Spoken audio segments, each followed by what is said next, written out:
Nós defendemos, que cremos na soteriologia calvinista, nós defendemos a eleição incondicional, porque evidentemente é o modelo teológico que se encaixa na soteriologia bíblica de forma melhor, mais adequada.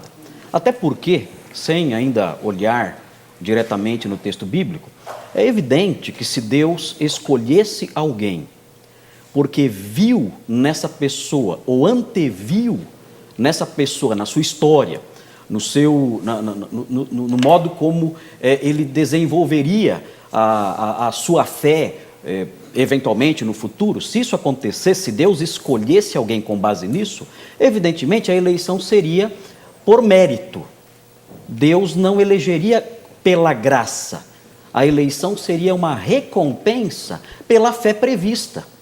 Mas o que Deus vê não é um mérito, uma fé bonitinha lá na frente e por causa disso então ele escolhe. Não, quando Deus olha para o ser humano, mesmo quando ele antevê o ser humano, o que ele vê é depravação, o que ele vê é pecado, o que ele vê é impiedade, o que ele vê é inimizade. Foi assim que Deus olhou para a humanidade. Olhando para a humanidade no corredor da história, que ele mesmo criou, Deus viu isso, pecadores, pessoas perdidas, pessoas que não mereciam nada, ele não viu nada de bonito em ninguém. E ele escolheu com base na sua graça livre, na sua livre vontade. Então, usando isso, a sua soberania, que está oculta em vários aspectos, em mistérios que nós não podemos perscrutar, Deus habita numa luz inacessível, ele com base nisso, na sua graça apenas, na sua livre determinação e graça, da sua livre escolha, na sua escolha soberana, ele escolheu alguns e nós não entendemos os seus critérios, porque são critérios que estão acima da compreensão humana, não podemos explicar a mente de Deus, é uma mente inacessível. Ele fez isso com base apenas no seu querer, seguindo critérios que talvez nem existam, mas apenas a sua vontade. E o texto básico que aponta para isso com bastante clareza é o texto de Romanos 9, a partir do versículo 14. O texto diz o seguinte, lendo aqui o versículo 15, você pode ler em casa, o 14 em diante, diz assim: pois ele, Deus, diz a Moisés, terei misericórdia de quem eu quiser ter misericórdia, e terei compaixão de quem eu quiser ter compaixão. E aí a conclusão de Paulo, portanto, isso não depende do desejo ou do esforço humano, mas da misericórdia de Deus.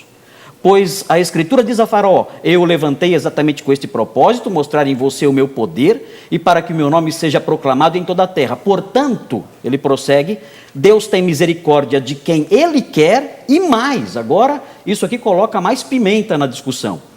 Ele endurece a quem Ele quer. E aí vem o versículo 19, que levanta a pergunta que todo mundo levanta diante disso.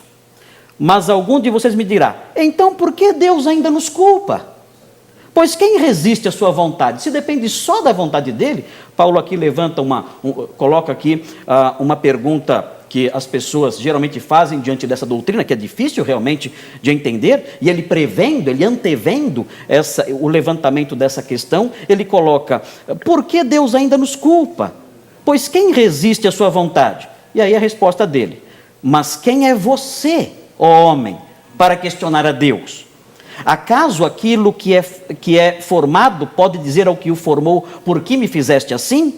O oleiro não tem direito de fazer do mesmo barro um vaso para fins nobres e outro para uso desonroso? Paulo está defendendo a soberania livre de Deus aqui. Ele faz o que quer. Ele faz um para a salvação, outro para a perdição. 22. E se Deus, querendo mostrar a sua ira e tornar conhecido o seu poder, suportou com grande paciência os vasos de sua ira, preparados para a destruição, que dizer, se ele fez isso para tornar conhecidas as riquezas da sua glória aos vasos de sua misericórdia, que preparou de antemão para a sua glória.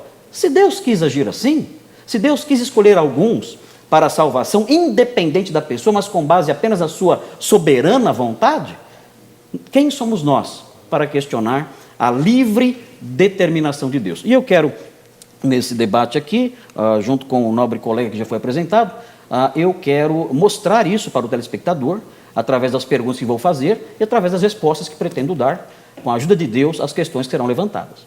Muito obrigado, pastor Marcos. Dificilmente você teria um resumo da posição calvinista tão bem elaborado e em tão pouco tempo. Que bênção, muito bom. Agora preste atenção na resposta do pastor Alcionei Miranda à mesma questão. Ele é ministro da Igreja Assembleia de Deus, do Ministério Madureira, lá em Embu das Artes, e representa aqui o pensamento arminiano. Qual é a posição que o senhor vai defender, pastor? Muito bem. Pastor Heber, nós defendemos que a eleição de Deus ela é baseada na sua presciência. Porque, segundo, e com todo respeito ao pensamento do pastor Marcos, segundo o posicionamento dele, Deus, na minha concepção, seria muito injusto em condenar aquele que sequer ele deu a chance de salvar. Se ele escolhe um para a salvação, escolhe outro para a perdição, Deus seria, no mínimo, injusto, porque condena uns sem sequer ter dado a este a oportunidade de salvação. Na nossa concepção, segundo o pensamento arminiano, Deus ele escolhe, ele elege com base na sua presciência. Ele dá o chamado para a salvação é universal.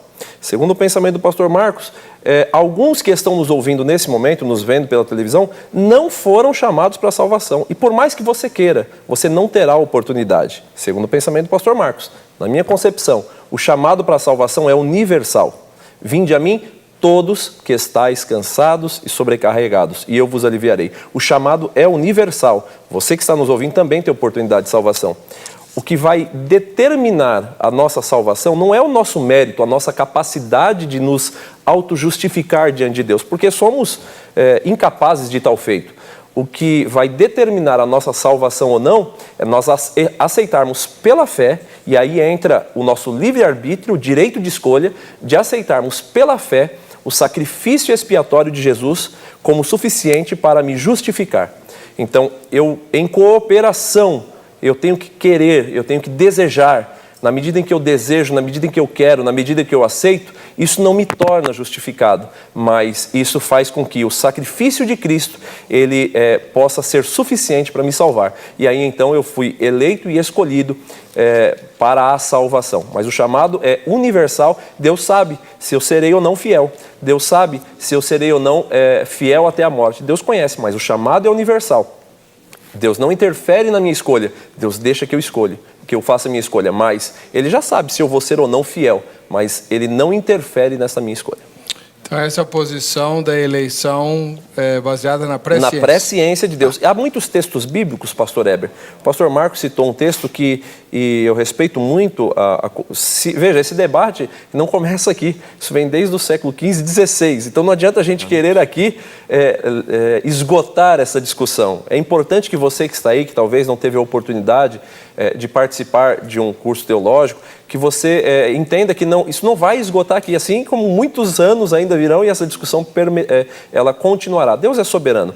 Agora, o pastor Marcos ele utilizou um texto que é o texto básico da corrente calvinista lá de Romanos. Agora, se nós pegarmos não apenas um texto, mas um conjunto de textos bíblicos, porque a Bíblia ela deve ser interpretada à luz da própria Bíblia, tá certo? Então eu poderia citar, e eu vou fazer as citações bíblicas no momento oportuno, a partir do momento que nós fizermos as perguntas e respostas. Deixa eu fazer minha pergunta. A posição arminiana diz que Deus olhou no corredor da história e ele viu lá na frente quem creria. E então, com base nisso, no seu pré-conhecimento, vendo ali de antemão quem creria, ele então elegeu. Então a eleição é condicionada, ela dependeu dessa condição de Deus prever a fé. A minha pergunta ao pastor Alcionei é a seguinte: quem colocou o futuro lá para Deus consultar e ver? Uau! Essa é a pergunta que eu faço ao pastor Alcionei. Ele olhou para a história já fixa. Quem fixou essa história para Deus olhar para essa história já fixa e consultar e descobrir quem creria? Quero saber isso. Quem fixou essa história consultada por Deus na eternidade? O senhor tem 3 minutos, pastor Alcionei. Muito bem. Pastor Marcos, Deus não determinou a história. Deus deu ao homem acho que a principal característica, dentre tantas, uma característica muito importante, que é o chamado livre-arbítrio. Deus não desenhou, não me predestinou para a salvação e ou perdição. Deus não colocou uma historinha para que eu fosse apenas um coadjuvante dentro dessa história. Deus me deu a capacidade de escolher. Deus me deu a capacidade de decidir. Quando Caim matou Abel, Deus chega para Caim e fala: Caim, poxa vida, o sangue do teu irmão clama. Você, se tivesse feito um sacrifício direito, não seria aceito? Assim como o seu irmão fez direito e não foi aceito? Por que então você não fez direito? O pecado jaz à porta, a ti cumpre dominá-lo. Deus deu a Caim a responsabilidade, o pecado está batendo na porta, você tinha que dominar. Então não é Caim, Caim foi predestinado para ser infiel. Não foi. Deus sabia que ele não seria fiel, mas deu a ele o direito de escolha.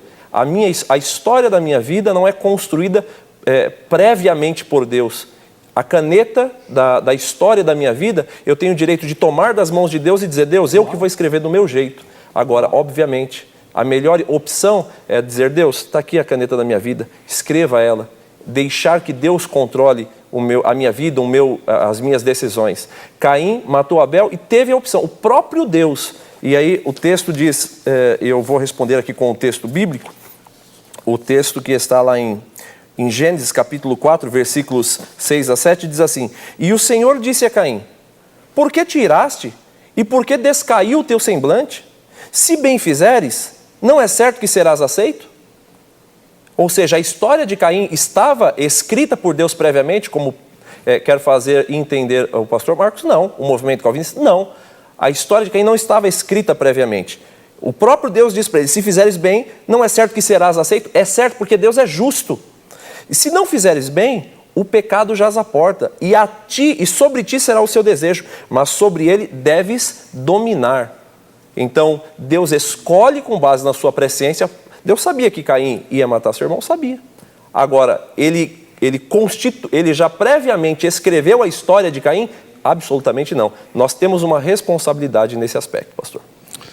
Muito bem, obrigado, pastor Alcionei. Pastor Marcos, 3 minutos comentando a resposta obtida. O pastor Alcionei não respondeu o que eu perguntei. O calvinismo, o ensino bíblico, não anula a responsabilidade humana pelo fato de Deus ter escrito a história. Mas a posição que o pastor Alcionei está defendendo não é nem o arminianismo mais, é o teísmo aberto. Eu tenho liberdade de escrever a minha história, eu tiro a caneta da mão de Deus, eu virei o senhor do meu destino. Nem Deus sabe o que vai acontecer, porque se eu escrevo e eu posso determinar o meu futuro, Deus fica na expectativa olhando, o que será que ele vai fazer? Isso não se harmoniza com a Escritura. Eu vou ler um texto aqui que mostra um texto melhor do que esse que foi mencionado de Caim, que é um texto que claramente fala de pessoas agindo de forma errada, sendo responsáveis pelo seu erro, e ainda assim o texto fala que Deus determinou que fizessem assim. Está em Atos, no capítulo 4, versículo 27 e 28. Eu vou ler, telespectador, acompanhe e veja que curioso isso aqui, onde a responsabilidade humana é conjugada com a soberania de Deus que determina o que vai acontecer. Diz assim: de fato, Herodes e Pôncio Pilatos reuniram-se com os gentios e com o povo de Israel nesta cidade, Jerusalém, para conspirar contra o teu santo servo Jesus, a quem ungiste. Eles fizeram isso, são culpados por isso.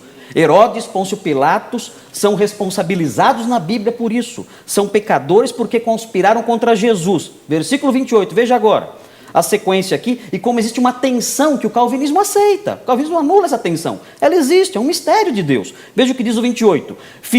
Herodes e Pôncio Pilatos fizeram o que o teu poder e a tua vontade haviam decidido de antemão que acontecesse. Note, a soberania de Deus estabeleceu isso. Deus escreveu a história. Deus determinou que Herodes e Pôncio Pilatos fossem fazer isso. Ele determinou isso. Isso não anula a responsabilidade de Herodes e Pôncio Pilatos. Agora a gente fala, mas como é que funciona então isso? Como é que a gente pode conjugar as duas coisas? A Bíblia afirma aqui, no 27, a responsabilidade desses homens. No 28, Deus determinando que eles fizessem assim. Como nós conjugamos isso? Está faltando um link entre o 27 e o 28. Tem um espaço entre o 27 e o 28 que nós não conseguimos preencher. E a teologia calvinista faz isso, ela respeita esse espaço. Ela aceita as duas coisas, a responsabilidade humana, ela aceita a soberania de Deus sem tentar dar explicações. É como o pastor Alcionei fez aqui. Ele tentou anular um lado da coisa. Ele anulou a soberania divina na construção da história da humanidade. Bom, agora é a vez do pastor Alcionei fazer o seu primeiro questionamento ao pastor Marcos Granconan. Muito bem. Pastor Marcos, obviamente Deus ele é soberano, como o senhor mesmo disse.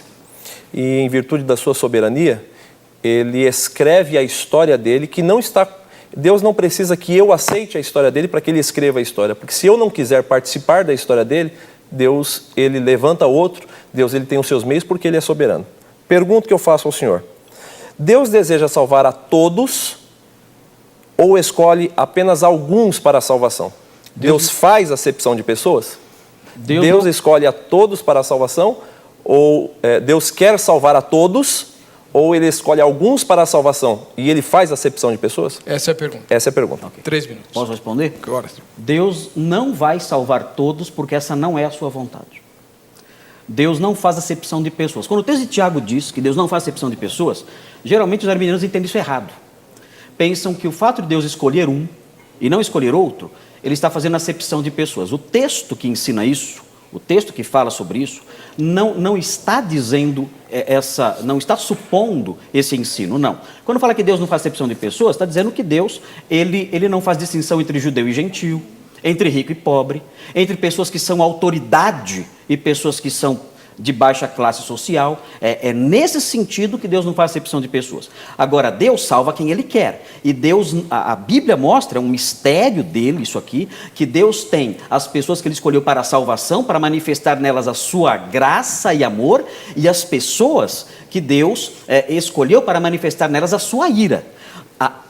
A visão humana, a teologia construída a partir da mentalidade humana, da nossa noção fraca de justiça, não aceita isso. E a gente questiona, como vimos lá em Romanos, então Deus é injusto. E aí a resposta de Paulo é: quem é você para discutir com Deus? Mas uma coisa é certa, Deus endurece quem quer e Ele age com misericórdia com quem Ele quer. Aliás, em João 6, o próprio Senhor Jesus fala isso. Ele fala assim: ninguém pode vir a mim se não for trazido pelo meu Pai. É impossível que alguém vá até o Senhor Jesus se o Pai não o trouxer. Por que o Pai não leva todos? O texto mostra claramente que depende de Deus querer, de Deus agir naquele coração, transformar aquele coração, como Ele fez com Lídia, a convertida, lá em Filipos. Deus agiu no coração dela, Deus trabalhou no coração dela. O texto fala que Deus trabalhou para que ela atendesse às palavras que Paulo falava. Tinha outras pessoas lá, mas Deus trabalhou no coração dela. Por quê? Era da vontade dele que ela fosse salva. Os outros ele não agiu. É a sua soberania. Nós entendemos, nós que cremos na soteriologia calvinista, que Deus é Deus. E louvado seja Deus por sua graça e louvado seja Deus por sua ira. Porque em tudo isso Ele manifesta os seus propósitos soberanos. Agora, eu não posso transformar Deus naquilo que eu quero. Deus não esmoler Deus em alguém que está ali pedindo, implorando para que todos creiam nele. Não, Deus é soberano, Deus é Deus. Ele age conforme a sua graça soberana. Alguns Ele escolheu para a salvação. Romanos 9 é claro em dizer isso. Outros não. Agora, quem acha ruim com isso, tem que discutir com Deus. É o que está na Escritura. Basta ser alfabetizado, ler o que está no texto, aceitar o que está no texto e então crer nisso pela fé. Não tem outro jeito. Pastor Marcos. Tá bom, vai. Pastor Alcionei, o senhor tem 3 minutos para comentar a resposta do pastor Marcos Granconan. Muito bem. O pastor ele disse logo no início da sua resposta que Deus não quer salvar a todos, mas que Ele escolhe alguns para a salvação. Então, utilizando as próprias palavras dele, basta ser alfabetizado para que em 1 Timóteo entenda o que diz 1 Timóteo, utilizando as palavras dele. Né? Utilizando as palavras dele, obviamente. 1 Timóteo, capítulo 2, versículos de 1 a 4, diz assim: admoesto-te, pois, antes de tudo, que se façam deprecações, orações, intercessões e ações de graças por todos os homens, pelos reis e por todos os que estão em iminência, para que tenhamos uma vida quieta e sossegada em toda piedade e honestidade. Porque isto é bom e agradável diante de Deus nosso Salvador, que quer, o nosso Senhor e Salvador, que quer que todos os homens se salvem, ricos e pobres, reis, leigos. Deus quer que todos, basta ser alfabetizado para entender que todos são todos, não é um texto isolado, vou citar outros, e venham ao conhecimento da verdade. O segundo texto, 1 Timóteo, escrito pelo apóstolo Paulo, que também escreveu Romanos, que é o texto base do calvinismo. 2 Pedro, capítulo 3, versículo 9. O Senhor não retarda a sua promessa, ainda que alguns a tenham por tardia, mas é longânimo para conosco, não querendo que alguns se percam, senão que todos venham a arrepender-se. Ou seja, todos. O desejo de Deus é que você que está nos ouvindo não fique preocupado, mas será se eu fui escolhido, separado? Será se Deus me escolheu? Deus quer te salvar. Depende de você. Depende de você aceitar o sacrifício de Jesus. Não fique, porque tem pessoas que têm a síndrome de que não, eu não consigo, eu não posso. Deus te ama, Deus quer você. Pouco importa o teu passado, Deus quer reescrever a tua história. Basta você aceitar o sacrifício de Jesus. E tem outro texto, e aí vamos ao Velho Testamento também, né? Não se furtando dos textos do Velho Testamento, que o mesmo Deus que operou no Velho Testamento também operou no Novo. Ezequiel capítulo 33, versículos 11 e 19.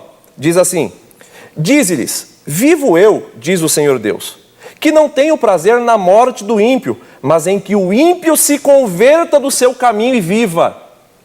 Deus quer que o ímpio se converta e viva. Convertei-vos dos vossos maus caminhos, pois por que razão vos morrereis, ó casa de Israel?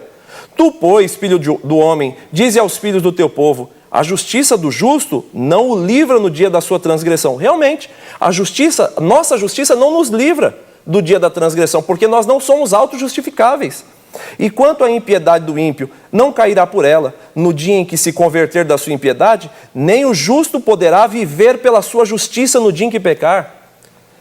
Quando eu disser ao justo que certamente viverá, estou concluindo, quando eu disser ao justo que certamente viverá, e ele, confiando na sua justiça, praticar a iniquidade, não virão à memória todas as suas justiças, mas na sua iniquidade que pratica, ele morrerá. Quando eu também disser ao ímpio, certamente morrerás, se ele se converter do seu pecado e praticar o juízo e a justiça, restituindo esse ímpio penhor, indenizando o que furtou, andando nos estatutos da vida e não praticando a iniquidade, certamente viverá e não morrerá. De todos os seus pecados que cometeu, não terá memória contra o juízo. E a conclusão, desviando-se o justo da sua justiça e praticando a iniquidade, morrerá nela. Tá bom. Amém? E para concluir, versículo 19, e convertendo-se o ímpio à sua impiedade e praticando juízo e justiça, ele viverá por eles. Bom, se o senhor precisar de alguma resposta esticar, o senhor tem um minuto a mais também, tá bom? Pastor, Marcos Granconato vai fazer a segunda pergunta agora. Ok. Só lembrando que eu não quis chamar o irmão de não alfabetizado. Deixa pra lá. Ele já devolveu mesmo? Já foi devolvido. Faz a pergunta. Ele é alfabetizado, tanto que leu um minuto a mais do que deveria ter lido. Pois é. Uma pena que os textos foram entendidos fora do seu ambiente textual. A palavra todos na Bíblia tem um significado específico e qualquer exegeta sabe que a palavra todos na Bíblia não se aplica a cada ser humano que é na Terra. Assim como a palavra, a expressão mundo inteiro não se aplica a cada indivíduo que é na Terra. Então, essa é uma questão de exegese muito simples, o dedinho da verdade destrói todas essas explicações que foram trazidas aí pelo meu oponente. Mas a minha pergunta é a seguinte, se Deus salva com base na fé prevista, por que ele não salvou as cidades de Corazim e de Betsaida? O texto diz assim em Mateus 11, 21, ai de você Corazim, ai de você Betsaida, porque se os milagres que foram realizados entre vocês tivessem sido realizados em Tiro e Sidom, há muito tempo elas se teriam arrependido, vestindo roupas de saco e cobrindo-se de cinza. Então a minha pergunta é a seguinte, Jesus previu que as cidades de Tiro e Sidom teriam se arrependido se tivessem visto os milagres e a obra dele. Ele previu a fé das cidades de Tiro e Sidom. E depois menciona também a Sodoma e Gomorra. Ele previu que se essas cidades vissem as obras de Cristo, elas se arrependeriam. No entanto, elas não foram salvas. Eu gostaria que o pastor respondesse isso para mim. Se ele salva com base na fé prevista, por que não salvou Tiro? Por que não salvou Sidom? Mas queria que ele respondesse a pergunta, não saísse para outros lados. Respondesse o que eu estou perguntando. Depois o senhor comenta a resposta dele. 3 minutos, pastor Alcione. Muito bem. Pastor Marcos, Deus não salvou porque ele, na sua soberania, ele mesmo tendo a presciência de que se lá tivessem sido feitos os milagres que foram feitos em outra cidade, Deus, na sua soberania, ele dá esta oportunidade, o chamado de salvação a todos. Entretanto, Deus, eu não anulo, o arminianismo não anula a soberania de Deus. Deus, ele quis destruir Sodoma e Gomorra, Deus destruiu. Deus quis destruir Tiro e Sidom, Deus destruiu. Mas eles tiveram oportunidade de salvação? Bem, não estava lá, não posso dizer. Isso compete a Deus responder ao Senhor, tá certo? Se lá tivessem sido feitos, eles teriam aceitado. Não foi feito, eles não aceitaram e por conta de não terem aceitado, foram destruídos. Deus, ele é soberano e o arminianismo em nenhum momento anula a soberania de Deus. Essa é a resposta? Sim, senhor. Pastor Marcos, 3 minutos. Não respondeu de novo. O texto está dizendo que essas cidades creriam. Como pode isso? Ele acabou de dizer, o pastor acabou de dizer aqui, que Deus quer que todos sejam salvos, sem exceção. Ele disse isso, ele foi enfático em dizer isso. Disse isso aos brados. Todos Deus quer salvar. E Deus sabia aqui que Tiro e Sidom seriam salvos. Se vissem as manifestações de Deus ali, por que não fez? E ele acabou de responder, porque ele não quis. Então ele não quis que as cidades de Tiro e Sidom fossem salvas? É a conclusão que está chegando. Ou seja, acho que acabou de nascer um calvinista aqui no programa. O pastor, com a resposta que ele deu, ele se tornou um calvinista. Bem-vindo ao nosso grupo, pastor. É uma alegria recebê-lo entre os reformados. O senhor disse que Deus não realizou essas obras ali em Tiro e Sidom porque ele queria destruí-las. Foi isso que ele falou. Ou seja, essa é a posição calvinista. Eu fico feliz que o pastor agora esteja aqui do meu lado. O nosso debate acho que nem tem mais sentido agora, porque estamos do mesmo lado. Sim, eu tenho que terminar o programa, não vem com essa não. Pastor Alcione, sua segunda pergunta ao pastor Marcos. Parabéns ao pastor Marcos pela sua capacidade retórica. Parabéns, é muito bom termos esse nível de debatedor. Parabéns, pastor Heber. Irônico por vezes, até porque a ironia ela faz parte, né, da forma de persuasão. Vamos à pergunta. O pastor diz que Deus ele escolhe uns para a salvação, outros não. Pergunta que eu faço: o ser humano pode resistir à graça de Deus? Se eu quiser dizer eu não quero a salvação, eu resisto à salvação, eu não aceito a salvação em Jesus. Se você que está aí me ouvindo disser não quer, você tem capacidade para resistir à salvação? A pergunta objetiva é: o ser humano pode resistir à graça de Deus? Pastor Marcos. 3 minutos, pastor Marcos Granconato. Sim. O ser humano ele pode resistir à graça de Deus e essa é a história da nossa vida. Nós podemos, diante do convite da graça, nós podemos dizer não. Nós podemos, ao longo da vida, dizer, olha, eu não quero aceitar Jesus. Eu não quero crer nele. O Senhor Jesus convida, o Senhor chama e nós dizemos não. Agora, o que acontece é que no modelo calvinista, ou como é chamado, né, o modelo, eu gosto de chamar modelo paulino, né, ou modelo paulino, modelo russita, de João Rus ensinava isso também. Esse debate não é da época de Martinho Lutero, esse debate remonta à época de Agostinho de Hipona com Pelágio. Né? O pastor aqui ao meu lado, o pastor Alcione, na realidade ele é pelagiano. Ele é não só arminiano, mas também pelagiano, que é um debate já do V século. Mas é possível sim resistir. O que acontece é que nos eleitos essa resistência é temporária. Nos eleitos acontece uma ação de quebrantamento de Deus no coração da pessoa. O Senhor Jesus tem um trabalho de convencimento através do Espírito Santo. É por isso que nós oramos pela conversão de alguém. Por que nós oramos pela conversão de alguém? Para pedir que o Espírito Santo toque naquele coração, trabalhe e convença. Mas isso, o Espírito Santo não faz isso obrigando a pessoa, forçando a pessoa. É um convencimento doce. É um trabalho doce de persuasão. O Senhor Jesus disse o seguinte sobre o Espírito Santo: quando ele vier, convencerá o mundo do pecado, da justiça e do juízo. Ele faria isso. A palavra mundo em João significa homens que vivem no mundo.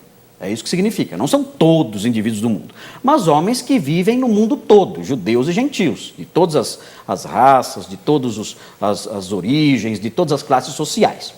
Então, o Senhor nos ensinou com isso que o Espírito Santo viria e agiria isso em homens do mundo, agiria assim em homens do mundo todo. Convenceria do pecado. Ele não faz isso com todo mundo. A grande maioria dos homens do mundo aí não acreditam que são pecadores. Mas o Espírito Santo convence do pecado, da justiça e do juízo. Esse convencimento é lento muitas vezes. Demora 2, 3, 10, 30 anos. Mas nos seus eleitos, Deus age de modo eficaz.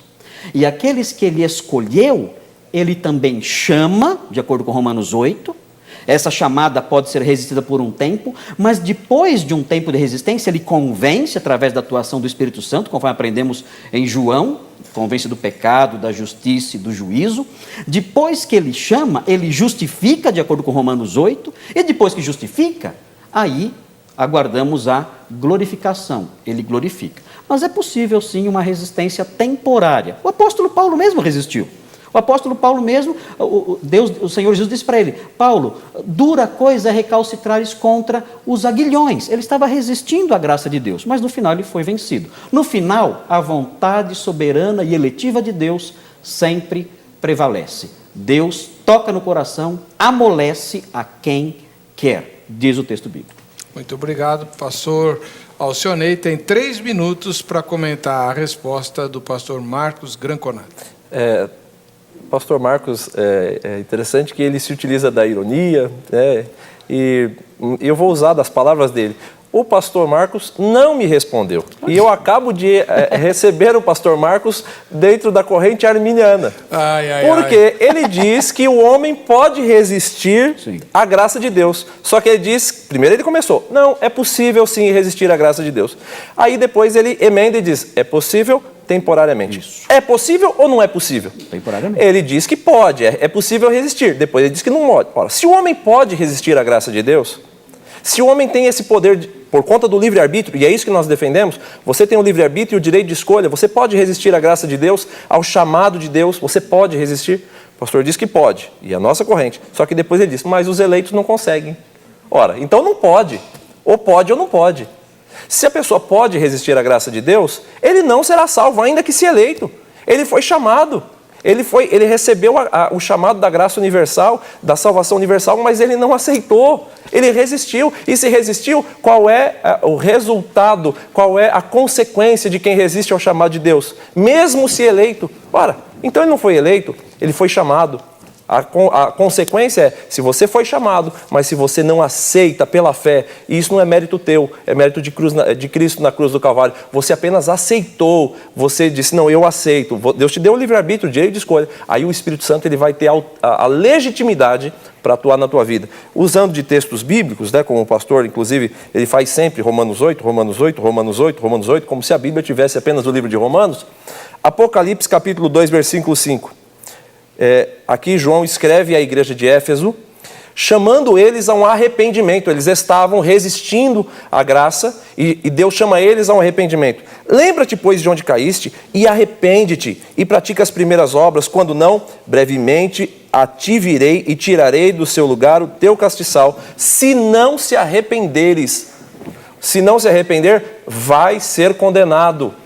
Mesmo sendo chamado, eu sou eleito, então eu posso resistir. Não. Se você ficar resistindo, se a pessoa resiste ao chamado de Deus, se não se arrepender, vai para como diz o texto bíblico, para o inferno, não vai ser salvo, não obterá salvação. Então, é possível resistir sim. Mas eu sou eleito. Não, uma vez salvo, salvo para sempre. Não, senhor.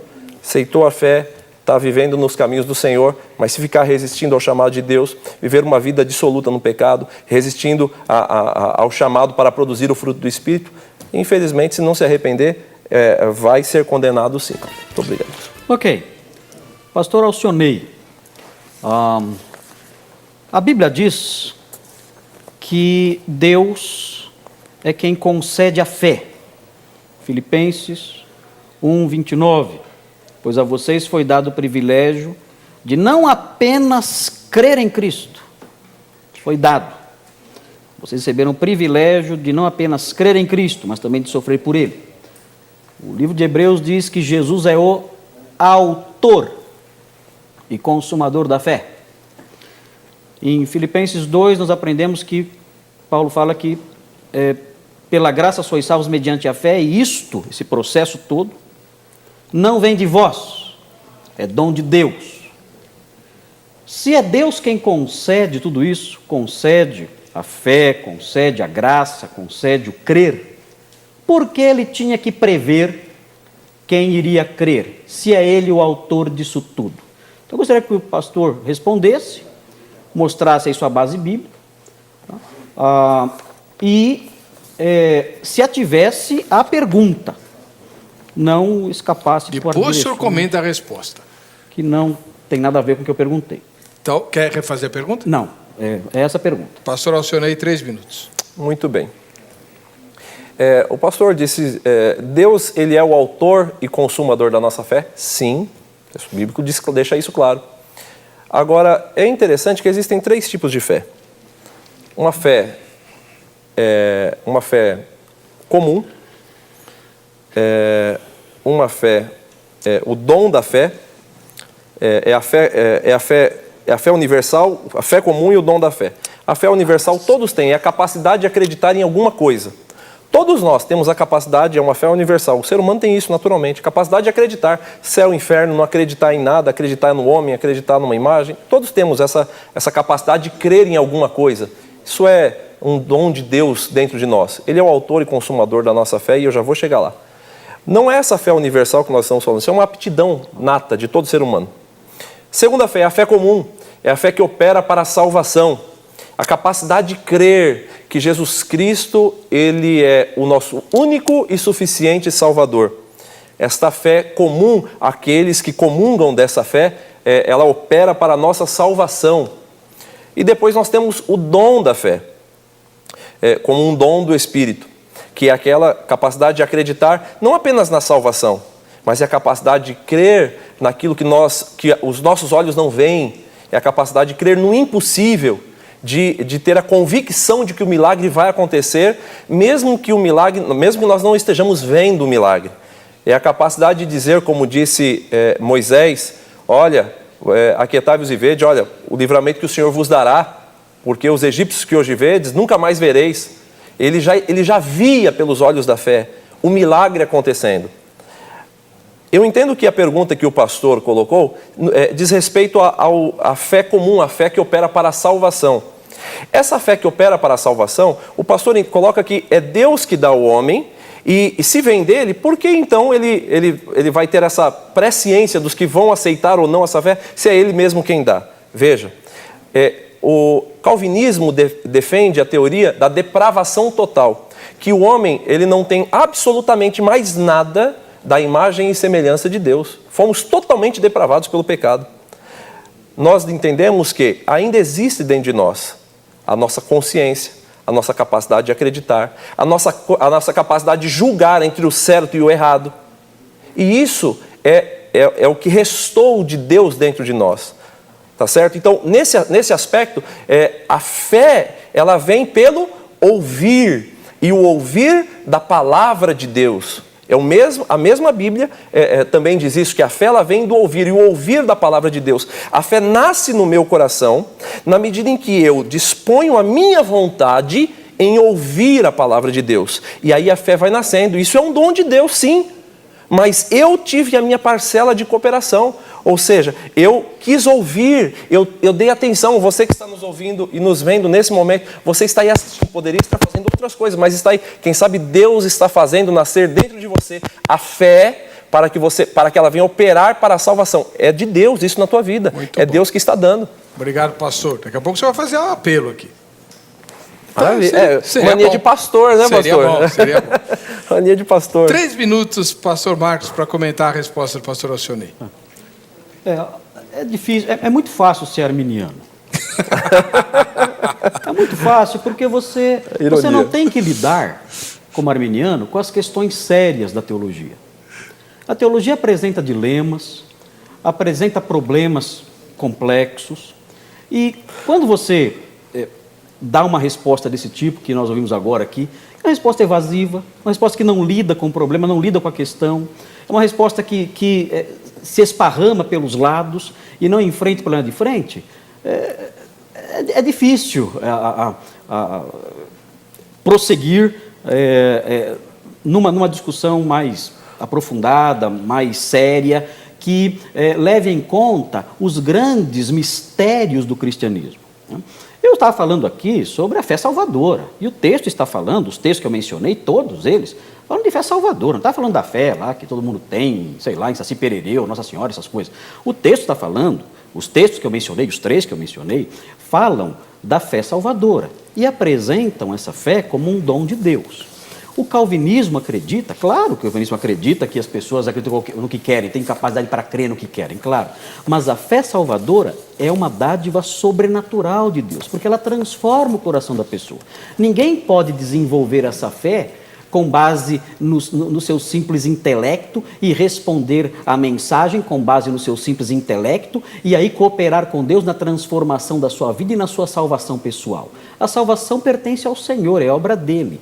Ninguém, o texto diz de João 6, vou repetir esse texto, ninguém pode crer no Senhor Jesus, ninguém pode ir até Ele se o Pai não o trouxer. Não existe cooperação humana.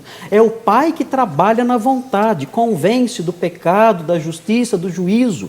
A pessoa crê porque Deus trabalhou e plantou aquela semente ali de fé no coração da pessoa, regou aquela semente de fé no coração da pessoa e a pessoa passou a crer.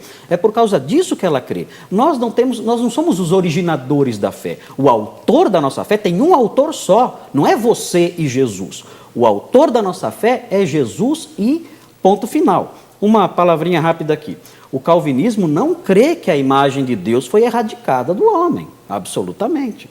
Nós defendemos que o homem é imagem e semelhança de Deus e é aí que está a base da dignidade humana. O homem tem, sim, a imagem de Deus nele. O que nós cremos é que houve uma depravação total de modo que todas as suas faculdades, ainda humanas, ainda imagem e semelhança de Deus, todas as suas faculdades o tornaram incapaz, cego, morto para as coisas espirituais, de modo que só um milagre pode despertá-los.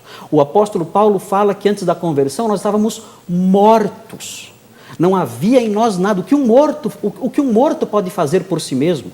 Um morto só pode se mover se alguém interferir e estender a mão e fizer um milagre. É isso que nós cremos. Agora, não dizemos que essa depravação total, ela erradicou a humanidade do indivíduo. Absolutamente. O homem é mais semelhança de Deus, mas depravado. Muito bem. Vez do pastor Alcionei Miranda fazer a sua terceira pergunta ao pastor Marcos. Muito bem. Pastor Marcos, ele gosta de dizer, né, que de forma o arminianismo é raso. O arminianismo não é raso. O arminianismo ele não tenta fugir das questões centrais da fé, muito pelo contrário. Ele analisa, discute as questões centrais da nossa fé, sim, de forma objetiva, mas não analisando um texto fora do contexto, pegando apenas um texto isolado da Bíblia. O arminianismo ele tenta analisar um texto bíblico dentro de todo o contexto, porque o mesmo Deus de Gênesis é o mesmo Deus dos livros históricos, dos livros proféticos, dos livros poéticos, do Novo Testamento, dos Evangelhos, do livro histórico, das epístolas. É o mesmo Deus. Então eu não posso pegar um Deus desenhado em alguns versículos e querer dizer que isso é regra em total afronta a outros textos que também são inspirados divinamente por Deus. Sua pergunta, pastor. Vamos lá. Com base em Mateus 24:13, diz o seguinte: mas aquele que perseverar até o fim será salvo. Esse será o salvo. Com base nesse texto e tantos outros, a pergunta de forma bem objetiva é: o cristão pode perder a salvação se não perseverar na fé? Vou repetir a pergunta de forma bem objetiva. Responda também objetivamente, não se furte da resposta. O cristão pode perder a salvação se não perseverar na fé? Qual é o texto? Mateus, capítulo 24, 13. 3 minutos, pastor Granconato. Nós cremos na doutrina da preservação dos santos. Note bem a diferença. Existe do inglês aí, vem a palavra perseverança dos santos. Na realidade, o pessoal discute porque essa não é uma boa palavra para aquilo que a doutrina reformada aceita. Nós cremos na preservação dos santos. Por quê? Porque a Bíblia fala que Deus é poderoso para nos guardar de tropeços. A Bíblia fala isso. Agora, o texto que o irmão leu aí é um texto muito mal compreendido. A vasta maioria da igreja evangélica compreende mal esse texto. Esse texto fala da grande tribulação, de um período de grande prova em que o anticristo vai trazer muito sofrimento, e o próprio Deus trará muito sofrimento sobre toda a humanidade, e haverá um convite para que as pessoas sigam o anticristo e creiam no anticristo como Deus, e quem não crer no anticristo como Deus vai ser decapitado e vai ser perseguido e vai passar por vários problemas, várias perseguições. E nesse contexto, então, é dito que quem perseverar até o fim será salvo. Agora, note bem, o pastor, ele está aí querendo ensinar a perda da salvação, que não tem nada a ver com o nosso tema aqui do debate. Mas tudo bem, vamos dar uma palhinha aí.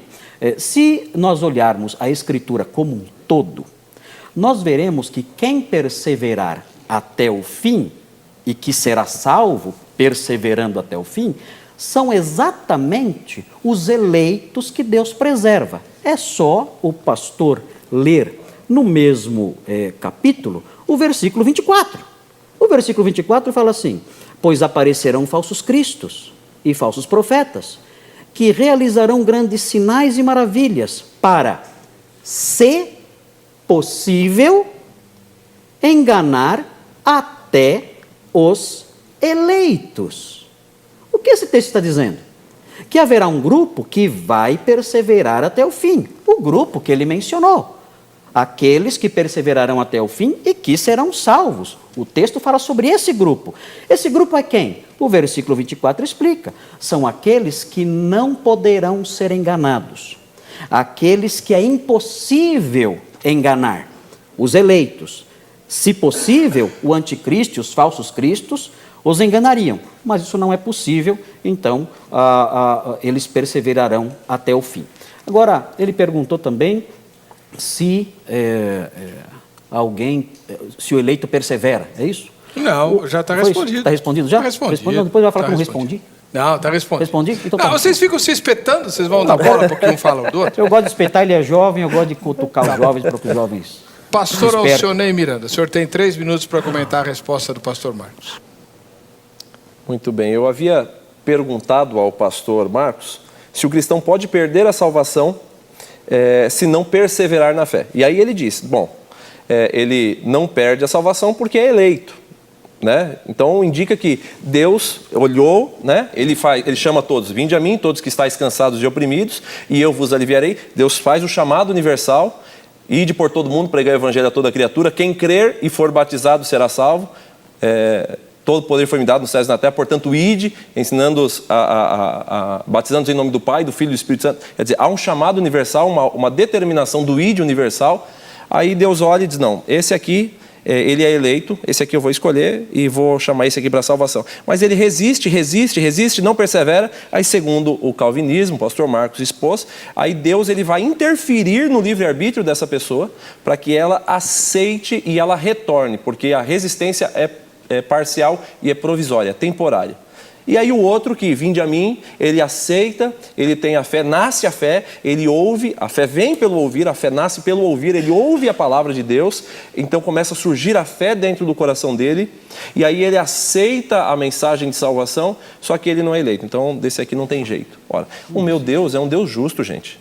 O Deus que eu conheço é um Deus justo, é um Deus que dá oportunidade a todos Deus, ele é soberano, sim, ele é soberano. Isso não anula a soberania de Deus. Eu entendo que é absolutamente possível a soberania de Deus estar junto com a escolha pela presciência de Deus. É absolutamente possível.